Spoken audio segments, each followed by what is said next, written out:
நகரத்தார்கள் அன்புகளும் வணக்கம். மேடையில் அமர்ந்திருக்கும் சான்றோர்களுக்கு பணியுடன் வணக்கங்கள். அறிமுக கூட்டம் எந்த ஒரு பதவியை நாடி நிற்கும் போதோ இல்லை ஏதாவது ஒரு பதவியை கேட்கும் போதோ உங்களை பற்றி நீங்கள் சொல்லிக்கொள்ள வேண்டியது அவசியம். அதுவும் நகரத்தார்களிடையே இது ஒரு முக்கியமான ஒரு பகுதியாகும். நீங்க ஒரு என்ட்ரி போறீங்க இல்ல ஒரு பதவிக்காக போய் ஒருத்தர் நிக்கிறாங்க அப்படின்னா ஃபர்ஸ்ட் அவங்களுடைய சிபிஐ கேட்பாங்க. அதுக்கப்புறம் அவங்க இன்டர்வியூ பண்ணும்போது நீங்க என்ன பண்ணிருக்கீங்க, இந்த தகுதிக்கு இந்த பதவிக்கு நீங்க தகுதியானவரா என்று நன்றாக பார்த்துதான் அந்த பதவியை அவருக்கு கொடுக்க வேண்டும் என்பது இயற்கையின் விதிமுறை. அது நகரத்தார்களிடையே மிக அதிகமாகவே உபயோகப்படுத்தப்படுகிறது. அந்த வகையில் இந்த அறிமுக கூட்டம் என்பது முக்கியத்துவம் பெறுகிறது.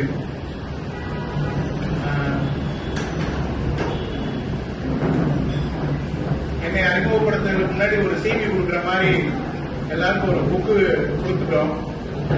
அதுல இதனால் வரைக்கும் என்னால் முடிந்த அளவிற்கு நகரத்தார்களுக்கோ இல்லை சமூகத்திற்கோ எந்த அளவிற்கு என்னால் உதவி செய்ய முடியுமோ இல்லை எந்த அளவுக்கு அவர்களோடு சேர்ந்து இந்த சமூக வளர்ச்சியில் பாடுபட முடியுமோ என்பதை சொல்லியிருக்கிறேன். அது காலத்தின் கட்டாயம். அந்த வகையில் அந்த இன்ட்ரோடக்ஷன் ரொம்ப முக்கியமாக இருந்தது. குயிக்கா ஒரு 2-3 பாயிண்ட் மட்டும்தான். தேவக்கோட்டையில் பிறந்தவன். தற்போது எனக்கு 72 வயசாகுது. 1954 என்னுடைய பர்த். அண்ணாமலை செட்டியார் நாச்சமை ஆட்சி அவருடைய மகன், 3வது மகன். என்னுடைய சகோதரிகள் நாங்கள் மொத்தம் 10 பேரு. இப்ப நான் 3வது மகனாக பிறந்தவன். இது ஒரு ஷார்ட்டா தேவகோட்டையில் கல்வி கன்று அதுக்கப்புறம் பல ஊர்களில் சென்று பணிபுரிந்திருக்கிறேன். முக்கியமா ஷார்ட்டா சொல்ல போனா ஒரு 50 வருடங்கள் நிதி சம்பந்தப்பட்ட பேங்க் நிதி நிறுவனங்களில் பணிபுரிந்து ஓய்வு பெற்றிருக்கிறேன். 20 வயதில் எனக்கு பணிப்பயணம் தொடங்கியது. 70வது வயதில் அதை முடித்துக் கொண்டு எனது தொழிலுக்கு திரும்பி வந்திருக்கிறேன். நீண்டகால பயணத்தில் நான் கற்றுக்கொண்ட விஷயங்களும் எனக்கு இந்த உலகம் அளித்து கொடுத்த செல்வங்களையும் முடிந்த அளவிற்கு எந்த அளவிற்கு சமூக வளர்ச்சியில் ஓரளவிற்கு செலுத்த முடியுமோ அதை நான் பாடுபட்டு செலுத்தி இருக்கிறேன். மற்ற வகையில் நகரத்தார் சமூகம் என்பது எவ்வளவு பெரிய உயர்ந்த சமூகம் என்பது நம்ம எல்லாருக்கும் சொல்லி தெரிய வேண்டிய அவசியம் இல்லை. நம்ம எல்லாருக்குமே தெரியும். ஒரு பெரிய ஒரு ஹீரோக்கள் தான் இருந்த ஒரு சமூகத்தில் இன்னைக்கு இருக்காங்க எல்லாரும்.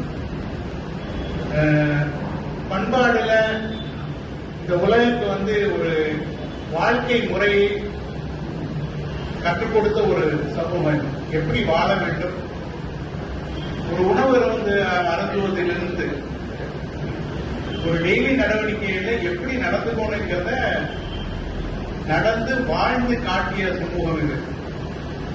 அதனால இன்னைக்கு நம்ம ஒரு தனி பேரை சொல்வதை விட நகரத்தார் என்று சொல்வது நமக்கு எல்லாருக்குமே ஒரு தனி அங்கீகாரமும் பெருமையும் இந்த இடத்தில் கிடைத்துக் கொண்டிருக்கிறது என்பது உண்மை. இன்னைக்கு நீங்க ஒரு கவர்மெண்ட் டிபார்ட்மெண்ட்டுக்கோ இல்ல எந்த டிபார்ட்மெண்ட்டுக்கோ பெரிய உங்க பேரை சொன்னாலும் சரி அவங்க நகரத்தார் புரிஞ்சுக்குவாங்க. இன்னொன்று, நீங்க நகரத்தார் என்று அறிமுகம் செய்து கொண்டால் உங்களுக்கு கிடைக்கக்கூடிய மரியாதை என்பது வேறு விதமாகத்தான் நிச்சயமாக இருக்கும். அந்த அளவுக்கு இது உயர்ந்த சமூகம். இந்த சமூகத்தில் நான் பிறந்திருப்பது என்றுமே பெருமை கொண்டுள்ளேன். அதனால்தான் அந்த சமூகத்தை சார்ந்த எந்த ஒரு முயற்சிகளிலும் நான் எந்த இடத்தில் இருந்தாலும் அதில் பங்கு பெறுவதில் எந்த விதமான தயக்கமோ கூச்சமோ இன்றி பங்கு கொண்டுள்ளேன். அது நான் டெல்லியில ஸ்டார்ட் பண்ணதுலேருந்து ஆரம்பிச்சு எல்லா நகரத்தார் சங்கங்களிலும் டெல்லி, பாம்பே, அதுக்கப்புறம் பெங்களூர், அதுக்கப்புறம் துபாய், இந்த மாதிரி எல்லா நகரத்தார்களிலும் ஈடுபட்டு அது எவ்வளவு பெரிய சமூகம், அதிலிருந்து நான் எவ்வளவு கற்றுக்கொள்ள முடியும், எவ்வளவு தூரத்துக்கு நான் என்னுடைய வாழ்க்கையை உயர்த்திக் கொள்ள வேண்டும், உயர்த்திக் கொள்ள முடியும் என்ற ஒரு நம்பிக்கையில் அது ஈடுபாடு கொண்டு அதனோடு நான் வளர்ந்திருக்கிறேன். அதனால் இன்னும் இந்த சமூகத்திற்கு நிறைய செய்ய வேண்டும் என்ற கடமை எனக்கு உண்டது. அதனால்தான் இந்த பதவி ஏற்றுக்கொள்ளக்கூடிய ஒரு வாய்ப்பு கிடைக்கும் போது அந்த சமூக பணியை தொடர்ந்து நடத்த வேண்டும் என்ற நோக்கத்தில் இந்த சமூக பணிக்கான பணியை என்னை தேர்வு செய்ய சொல்லி உங்கள் அனைவரும் ஒன்று நின்று கொண்டிருக்கிறேன். உங்க எல்லாருக்கும் ஒரு சாய்ஸ் கிடைக்கும் லைஃப்ல. All of us, we all have a choice and options. அந்த சாய்ஸ் அண்ட் ஆப்ஷன்ஸ் என்னைக்கு வருதுன்னு சொல்ல முடியாது. பட் ஆனா அது வரும்போது அதை சூஸ் பண்ணிக்க வேண்டியது உங்களுடைய சொந்த முடிவு. You have a choice and you want to choose or not. அது உங்களுடைய நிலைமையை பொறுத்து, உங்களுடைய மனப்பான்மையை பொறுத்து. அது மாதிரி இந்த சாய்ஸ் என்கிட்ட வரும்போது என்னுடைய வயசு, எனக்கு இன்னைக்குள்ள கமிட்மெண்ட், எனக்கு இன்னைக்குள்ள என்னுடைய சூழ்நிலைகள், இதை பொறுத்து எங்கிட்டையும் ஒரு சாய்ஸ் இருந்தது, whether to take it or not. அந்த சாய்ஸ்ல I decided that I will take it. ஏன்னா நான் வளர்ந்து வந்த காலங்களில் எல்லாம் நான் கத்துக்கினது, ஒரு லைஃப்ல நீங்க if you want to be successful or if you want to be really meaningful to your life, somewhere around அதுல ஒரு சேலஞ்ச் இருக்கணும். அந்த சேலஞ்சான பொசிஷனை நீங்க எந்த ஒரு காலத்திலையும் ஒத்துக்கிட்டு அதை மீட் அவுட் பண்ணினா தான் அது சக்சஸ். அந்த சக்சஸ்ங்கிறது இந்த சொசைட்டிக்கு ஏதாவது ஒரு வகையில உபயோகமாக இருக்க வேண்டும் என்பது என்னுடைய நம்பிக்கை. நகரத்தார்கள் பண்பாடுகள் பிரகாரம் நம்ம ஒரு பெரிய சமூகம், மதிக்கப்படுகிற சமூகம். அதை மனதில் வைத்து இந்த தேர்தல் என்பது நம்மிடையே ஒரு கட்டாயமாக திணிக்கப்பட்டுள்ள ஒரு முறையினால் அதை நம்மளால தவிர்க்க முடியாது. அந்த தவிர்க்க முடியாத சூழ்நிலையில் நம் தேர்தலை எடுத்துக்கொண்டுள்ளதால் அதில் சில நல்ல பண்பாடான முறைகளை செயல்படுத்தி இந்த தேர்தலை எப்படி நன்றாக நடத்த முடியும் என்று, எவ்வளவு பண்பாடுடன் நடத்த முடியும் என்று உலகிற்கு காண்பிக்க வேண்டியதும் நகரத்தார்கள் தான். அந்த வகையில் இந்த தேர்தலில் நாம் யாருக்கும் எதிரி இல்லாமல், யாரையும் குறைகள் சொல்லாமல், இதற்கு முந்தைய நிர்வாகத்தையோ இல்லை இதற்கு முந்தைய தலைவர்களையோ எந்த விதத்திலும் பேசாமல் இந்த தேர்தல்களை நடத்தி நம்முடைய ஒற்றுமையை மேலும் வளர்த்துக் கொள்ள வேண்டும். நம்முடைய சமூகம் என்பதே சங்கங்கள் அமைக்கப்படுவதின் ஒரே நோக்கம் நகரத்தார்கள் ஒற்றுமையாக ஒரு இடத்தில் கூட வேண்டும் என்பதுதான். அதனால இந்த சங்கங்கள் என்றுமே நம்மை பிரிக்கக்கூடிய சங்கங்களாக வளரக்கூடாது. எந்த ஒரு அமைப்பும் நம்மளை பிரித்து பார்க்கக்கூடியதாக வளரக்கூடாது. நம்மளை இன்னும் மேலும் சேர்த்து வைக்கக்கூடிய ஒரு முயற்சியாக மாற வேண்டும் என்பதால் தயவு செய்து இதை தேர்தலாக நினைக்காமல் இதை ஒரு தேர்வு செய்யும் முறையாக பயன்படுத்தி இந்த உலகிற்கு தேர்தல்களில் எவ்வளவு நேர்மையாகவும் பண்பாடோடும் நடத்த முடியும் என்பதை நடத்தி காட்டுவதில் நகரத்தார்கள் நிச்சயமாக முன்னோடியாக விளங்குவார்கள் என்று நம்புகிறேன். இந்த ஹோல் திங் எல்லாமே ஒரு ட்ரஸ்ட்ல ஓடுறதுதான். இப்ப நகரத்தார்கள் காசி விஸ்வநாதருக்கும் சிவனுக்கும் எவ்வளவோ பண்ணியிருக்காங்க. கேட்கலாம். அது நம்ம ஒரு வருஷப்படுத்தி பார்த்து பேசுறதுக்கு டைம் இல்லை.